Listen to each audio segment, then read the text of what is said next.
Hello दोस्तों, कैसे आप लोग? हमेशा की तरह मस्त और जबरदस्त। वेरी गुड बच्चों। तो क्लास 9th का एक और इम्पॉर्टेंट टॉपिक जो आपके हर एग्जाम के पॉइंट ऑफ व्यू से बहुत इंपॉर्टेंट है, जिसका नाम है मेटल एंड नॉन मेटल्स। ठीक है, मेटल एंड नॉन मेटल्स के हर एग्जाम में, चाहे कोई सा भी एग्जाम हो, चाहे आपके वो एकेडमिक्स हो चाहे वो कॉम्पिटिटिव एग्जाम हो, इनसे क्वेश्चन जरूर आते हैं। ठीक है, तो चलिए स्टार्ट करते हैं मेटल एंड नॉन मेटल्स। ठीक है, आज हम इनकी फिजिकल और केमिकल दोनों प्रॉपर्टीज पढ़ेंगे। तो सबसे पहले मेटल्स के हम फिजिकल प्रॉपर्टीज पढ़ते हैं। देखो, मेटल्स क्या होते हैं आपके? Metals are solid form. Metals are generally क्या होते हैं? सॉलिड होते हैं। ठीक है, एक आध को छोड़ के, जैसे एक्सेप्ट कौन से? Mercury and gallium. और बाकी नॉन मेटल्स क्या होते हैं? They are generally solids gaseous form. ठीक है, तो ये किस फॉर्म में होते हैं? सॉलिड में होते हैं और गैसियस फॉर्म में होते हैं जनरली। ठीक है, they are heavy in weight. Metals जितने भी होते हैं उनकी डेंसिटी ज्यादा होती है, तो वो क्या होते हैं? हमारे हैवी होते हैं। Then light in weight. Generally क्या होता है? ये लाइट होते हैं हमारे पास, इनकी डेंसिटी कम होती है नॉन मेटल्स की, तो ये लाइट इन वेट होते हैं हमारे पास। They are good conductor of heat and electricity. Very important topic है। जितने भी मेटल्स होते हैं उनकी जो कंडक्टिविटी है उनकी हाई होती है, चाहे वो इलेक्ट्रिकल हो, चाहे वो थर्मल कंडक्टिविटी, मतलब हीट। हीट आप देखते हो कि मेटल्स जैसे चिमटा है गर्म हो जाता है ना, और तवा है गर्म हो जाता है। ठीक है, इस प्रॉपर्टी का हम यूज करते हैं उनका, और खाना बनाने के लिए यूज करते हैं। नेक्स्ट है, they are bad conductor of heat. जितने भी नॉन मेटल्स होते हैं वो जनरली क्या होते हैं? बैड कंडक्टर होते हैं हीट और इलेक्ट्रिसिटी के। ठीक है, एक्सेप्ट ग्रेफाइट। ग्रेफाइट जो हमारा होता है वो कार्बन होता है। Carbon is a non metal. तो कार्बन का एक बेटा है, कार्बन के दो बेटे होते हैं। बेटे मतलब उनके दो एलोट्रोप्स है। कौन कौन से हमारे पास? एक होता है हमारा ग्रेफाइट और एक होता है diamond.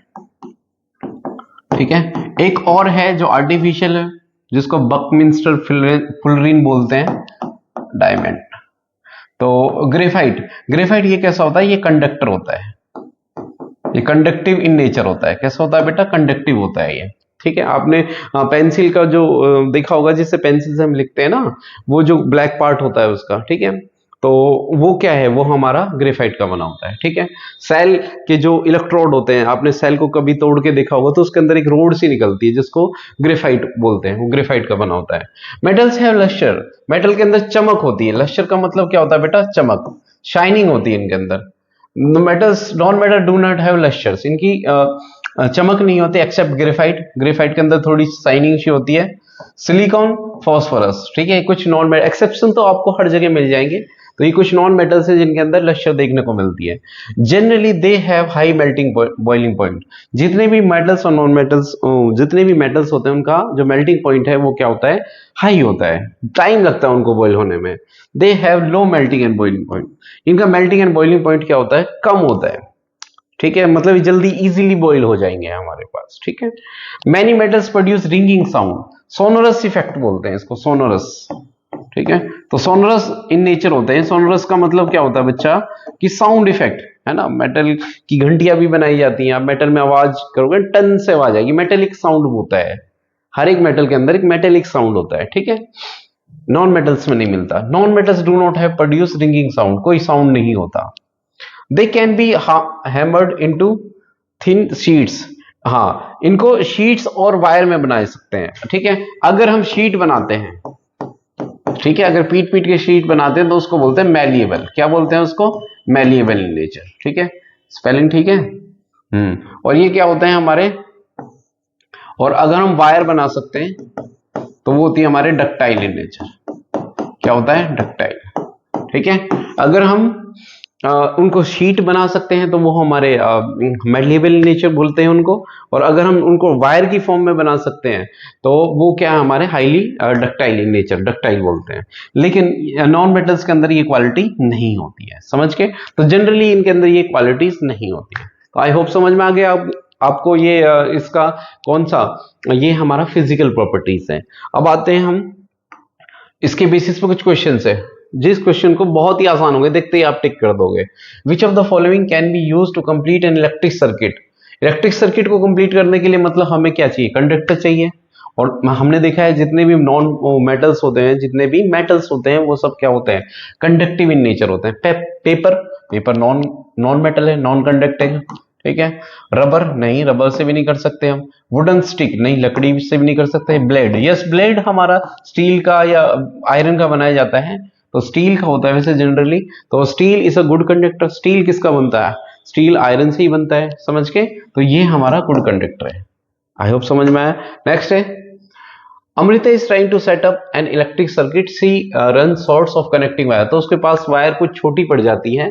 Which of the following material can she use to complete the circuit. तो किस मटेरियल का इसमें ले कि वो जिससे क्या हो जाए, उसका सर्किट कंप्लीट हो जाए। थ्रेड ले सकती है उस वायर की जगह? नहीं, नहीं ले सकती। स्टील वायर या स्टील, अभी तो हमने बात करी है। स्टील क्या होता है? स्टील बनता है आपका आयरन प्लस कार्बन से, ठीक है, ओके। तो steel plus 3% I think carbon होती है इसके अंदर, ठीक है। तो वो क्या होती है, हमारी स्टील वायर बनेगी, और आयरन प्लस, ठीक है, कार्बन के एडिशन से उसका एलॉय है ये स्टील। ग्लास रॉड नहीं, glass is a bad conductor. Rubber भी नहीं हो सकता। तो आयरन, तो steel wire is the right answer. Next करते हैं बच्चा, which of the following statement is true? All metals are solids. नहीं, अभी पढ़ा हमने। कौन कौन सा? एक्सेप्ट मरकरी, Hg, ठीक है, और एक गैलियम भी होता है, वो सॉफ्ट मेटल होता है, जी है, ठीक है, ये नहीं है। हार्ड, ऑल मेटल्स हार्ड नहीं होते। मरकरी आप इसमें भी लिख सकते हो, ठीक है, हार्ड नहीं होते। On non metals are gases, all non metals are gases. कुछ नॉन मेटल्स होते हैं जो नॉन गैसेस भी नहीं होते, जैसे अभी हमने पढ़ा ना, सॉलिड और गैसेस होते हैं। जैसे आपका कार्बन एक्सेप्ट, जैसे कार्बन ग्रेफाइट है ना, और भी होते हैं, ठीक है, तो ये भी नहीं है। All metals are non ductile, ये बिल्कुल सही बात है। ये डक्टाइल प्रॉपर्टी अभी बताई थी मैंने। डक्टाइल का मतलब होता है जिसको हम वायर की फॉर्म में बना सकते हैं, जिसकी हम पतली तार बना सकते हैं। जैसे सोना है, सोना is a, gold is a highly ductile. Gold है जो होता है वो हाईली डक्टाइल, तभी तो सोने की चेन पहनते हैं हम, क्योंकि उसको पतला पतला वायर करके कितना भी उसको उसका डिजाइन बना सकते हैं, ठीक है। तो हाईली डक्टाइल होता है, हाईली मेलेबल भी होता है वो, ओके। तो नॉन मेटल्स के अंदर ये प्रॉपर्टी नहीं होती, तो ये वाला आंसर बिल्कुल ठीक है इसका। नेक्स्ट, अब आते हैं केमिकल प्रॉपर्टीज पे। जिस तरीके से फिजिकल प्रॉपर्टीज बहुत इंपॉर्टेंट है, उसी तरीके से केमिकल प्रॉपर्टी भी बहुत इंपॉर्टेंट है। तो सबसे पहले मेटल्स एंड नॉन मेटल्स की केमिकल प्रॉपर्टीज में आते हैं। पहला point, metals are electropositive in nature. Electropositive कौन से होते हैं?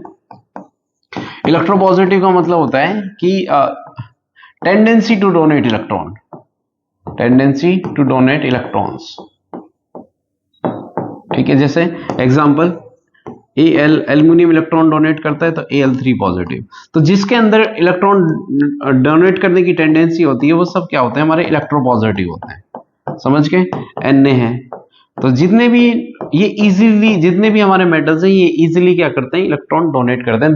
That's why they are called electropositive. क्या बोलते हैं हम इनको? इलेक्ट्रोपॉजिटिव बोलते हैं, इलेक्ट्रॉन देने वाले, ठीक है। नेक्स्ट है, नॉन मेटल्स इलेक्ट्रोनेगेटिव होते हैं। जैसे इलेक्ट्रोनेगेटिव, जैसे क्लोरीन है, प्लस इलेक्ट्रॉन, एक इलेक्ट्रॉन ले लिया, क्लोरीन नेगेटिव। ऑक्सीजन है, ऑक्सीजन 2 इलेक्ट्रॉन लिया तो क्या हुआ? O2 negative. तो ये जनरली इलेक्ट्रॉन लेने वाले होते हैं। They react with oxygen to form basic oxide. देखो जितने भी मेटल्स होते हैं, हमारे मेटल्स होते हैं, जो मेटल प्लस ऑक्सीजन बनते हैं, ऑक्सीजन, मेटल प्लस ऑक्सीजन, वो बनाते हैं हमारे मेटल ऑक्साइड। क्या बनाते हैं? मेटल ऑक्साइड, ठीक है। जैसे एग्जांपल हो गया हमारे पास 2Cu plus O2 copper CO, ठीक है, 2CO। ये हमारा क्या है? हमारा कॉपर ऑक्साइड है ये, ठीक है, क्यूप्रिक ऑक्साइड जिसको बोलते हैं हम। और ये क्या है?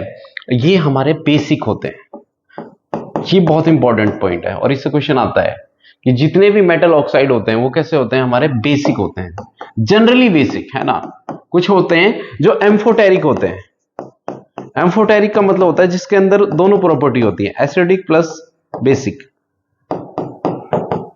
जैसे कौन से ऑक्साइड है? जैसे Al2O3, एल्यूमिनियम ऑक्साइड, ठीक है, जिंक ऑक्साइड। ये कैसे होते हैं? एम्फोटेरिक होते हैं, मतलब इनके अंदर दोनों प्रॉपर्टीज होती हैं, एसिडिक प्लस बेसिक, ठीक है। और ये क्या है? ये जनरली एसिडिक होते हैं या न्यूट्रल होते हैं, ठीक है। जैसे CO2 प्लस O2, CO2 हो जाएगा हमारे पास, ठीक है। ये कैसे होते हैं? हमारे एसिडिक होते हैं। कैसे होते हैं बेटा? एसिडिक। और इनके ऑक्साइड कैसे होते हैं? हमारे बेसिक होते हैं। They have ionic bond. Generally जो मेटल्स हैं वो कैसे बॉन्ड बनाते हैं? हमारा आयनिक बॉन्ड बनाते हैं। आयनिक बॉन्ड जो है इसमें एक पॉजिटिव होता है, एक नेगेटिव होता है, ठीक है, आयनिक कंपाउंड, जैसे NaCl, okay, they generally form covalent bond, जिसमें म्यूचुअल शेयरिंग से बनता है, कार्बन कार्बन के बीच में, हाइड्रोजन हाइड्रोजन के बीच में, ठीक है। किसी के अंदर इलेक्ट्रोनेगेटिविटी हाई नहीं होती, थोड़ा सा केमिस्ट्री में डीप चला जाएगा फिर। जनरली ये क्या होता है, हमारा आयनिक बॉन्ड होता है। आयनिक बॉन्ड आपने पढ़ाई होगा 10th में, जिसमें शेयरिंग, एक इलेक्ट्रॉन देता है, दूसरा इलेक्ट्रॉन ले लेता है ना। जैसे सोडियम ने एक इलेक्ट्रॉन, सोडियम का डमी नंबर कितना बेटा 11, एक इलेक्ट्रॉन फालतू है। क्लोरीन क्या है, क्लोरीन 287 17 होता है, तो इसको एक इलेक्ट्रॉन की कमी है, क्योंकि लास्ट सेल में कितने इलेक्ट्रॉन होने चाहिए, 8 होने चाहिए, तो ये अपना एक इलेक्ट्रॉन इसको दे देता है। तो इसलिए Na पे 1 पॉजिटिव चार्ज आता है जो इलेक्ट्रॉन देता है, और जो इलेक्ट्रॉन लेता है उस पे 1 नेगेटिव चार्ज, ठीक है। बट यहाँ पे क्या होगा, क्योंकि कार्बन के पास लास्ट सेल में 4 इलेक्ट्रॉन है, भाई कार्बन का डोमेन नंबर 6 होता है, तो पहली शेल में 2 आ जाएंगे, दूसरे में कितने हैं 4 इलेक्ट्रॉन डोनेट करना इजी नहीं है, फिर ये क्या आ जाएंगे, ये शेयर करते हैं आपस में, ठीक है। तो ये क्या है, हमारे पास non metals covalent in nature होता है। They react with water to form oxide and hydroxide. देखो अगर हम क्या करें बेटा, ये ध्यान रखना, मैं एक और पेज ले लूं, यहाँ एक और पेज ले लेते हैं। देखो अगर हम वाटर, मेटल प्लस वाटर लें, तो ये बनाएगा metal oxide plus hydrogen gas, plus कौन सी गैस रिलीज करते हैं ये बच्चा, हाइड्रोजन गैस रिलीज करते हैं हमारे पास, ठीक है। इस चीज का ध्यान रखना, ठीक है। और ऐसे ही अगर मेटल ऑक्साइड को स्टीम से या वाटर से रिएक्ट करेंगे, तो ये बनाएंगे मेटल हाइड्रोक्साइड। क्या बनाएंगे बेटा, मेटल हाइड्रोक्साइड बनाएंगे। और कुछ नॉन मेटल्स, कुछ मेटल्स ऐसे होते हैं जो डायरेक्टली क्या करते हैं, वो हाइड्रोक्साइड बना देते हैं। कुछ मेटल्स ऐसे होते हैं जो विग्रसली वाटर के साथ रिएक्शन करके सीधे मेटल हाइड्रोक्साइड बना सकते हैं, ठीक है। ओके, बस H2, ठीक है, H2 गैस रिलीज करेंगे, ये गैस का साइन है, इससे मतलब गैस रिलीज हो रही है, ठीक है। चलिए देखते हैं, जैसे इसके अंदर, जैसे फॉर एग्जांपल ये रहा, देखो 2Na plus 2H2O equal to क्या बना रहा है हमारे पास, 2NaOH प्लस हाइड्रोजन गैस, ठीक है। लेकिन नॉन मेटल रिएक्ट नहीं करते वाटर के साथ। नेक्स्ट है, they react with dilute acid form salt and evolve hydrogen gas. देखो ये क्या बना रहा है, ये HCl है, ये बेटा ये क्या है, HCl, ठीक है। तो 2Na प्लस HCl के साथ रिएक्शन के बनके क्या बन रहा है हमारा, 2NaCl plus H2, hydrogen gas release हो रही है, ठीक है। Do not react with dilute acid, ठीक है, ये रिएक्ट नहीं करते, इनके लिए बहुत स्ट्रॉन्ग चाहिए, अगर एक आध रिएक्ट करेगा तो एक आधा एक्सेप्शन है हमारे पास, ठीक है, वैसे कुछ नहीं जाते हैं, बस आपको लिख देना है कि नहीं करते। नेक्स्ट है, they react with salt solution to form metals. देखो अगर हाँ ये डिस्प्लेसमेंट रिएक्शन करते हैं, है ना, इसके अंदर क्या करता है बच्चा, डिस्प्लेसमेंट रिएक्शन, जैसे कॉपर सल्फेट है, ये जिंक के साथ रिएक्शन करके क्या बना रहा है, ZnSO4 प्लस कॉपर बना रहा है, ठीक है। तो ये हमारे क्या हुए, मेटल और नॉन मेटल के केमिकल और फिजिकल डिफरेंस हुए, ठीक है। नेक्स्ट आगे क्या हमारे पास, हाँ अब इसके क्वेश्चन करते हैं कुछ। Identify the correct statement from the following, ठीक है। अभी बताओ आपने जो पढ़ा है उसके बेसिस पे। Generally non metals do not react with water, yes हमने पढ़ा है, मेटल्स हमारे क्या करते हैं, वाटर के साथ रिएक्शन नहीं करते। ये टेबल देखो ना जरा बेटा, देखो नॉन मेटल्स हमारे किसके साथ रिएक्ट नहीं करते, वाटर के साथ, यस। ये मतलब ये ठीक है, ये कह रहा है कि करेक्ट, हाँ ये बिल्कुल सही बात है। Generally non metal do not react with acids, बिल्कुल सही बात है, ये एसिड के साथ रिएक्शन नहीं करते, जनरली बोल रहे हैं, ठीक है। एक आध एक्सेप्शन है वो पूछे नहीं जाते हैं, तो इसका मतलब दोनों ठीक है, तो यहाँ आ जाएगा बोथ A एंड B, ठीक है। नेक्स्ट करते हैं, वाटर टर्न्स मिल्की, आप देखते हो, देखो धीरे धीरे उसको देखोगे आप होते हुए, टर्न होते हुए, है ना, कलर चेंज होते हुए, तो ये आप ऑब्जर्व कर रहे हो इस चीजों को, समझ के। तो इसका मतलब ये ऑब्जर्वेशन है, C ऑब्जर्वेशन है, यस ये रही, एंड बाकी ये 3 है जो, ये क्या है हमारे इन्फेरेंस है, ये निष्कर्ष हो चुके हैं हमारे पास, कंक्लूजन है किसी भी चीज के, ठीक है। चलो नेक्स्ट तो है ही नहीं, ठीक है। तो उम्मीद है आपको ये टॉपिक समझ में आया होगा। मेटल और नॉन मेटल में आई थिंक आपको अब कोई कंफ्यूजन नहीं होगी, ठीक है। अगर आपको ये टॉपिक समझ में आया, हमारा पढ़ाना आपको अच्छा लगा, तो चैनल को अपना प्यार और सब्सक्राइब करना ना भूलें, शेयर करें अपने दोस्तों के साथ। Thank you. यस चलिए अगला क्वेश्चन करते हैं। क्या कह रहा है, metal oxides are basic in nature, ठीक है। एक स्टेटमेंट है, सीधा स्टेटमेंट स्टार्ट हो गया, अच्छा ये स्टेटमेंट है, फिर क्या कह रहा है, if observation is represented by O, अच्छा, and inference by I, which of the following statement is correct. तो इसमें कौन सी स्टेटमेंट करेक्ट है? तो ये metal oxides are basic in nature. Yes, metal oxides कैसे होते हैं हमारे? बेसिक इन नेचर होते हैं, है ना। अभी तो पढ़ा हमने कि metal oxides are generally basic, और एल्युमिनियम और जिंक मैंने ऐसे ऑक्साइड्स बताए थे जो कैसे थे? एम्फोटेरिक थे, जिनके अंदर दोनों प्रॉपर्टी थी। तो बिल्कुल ठीक बात है।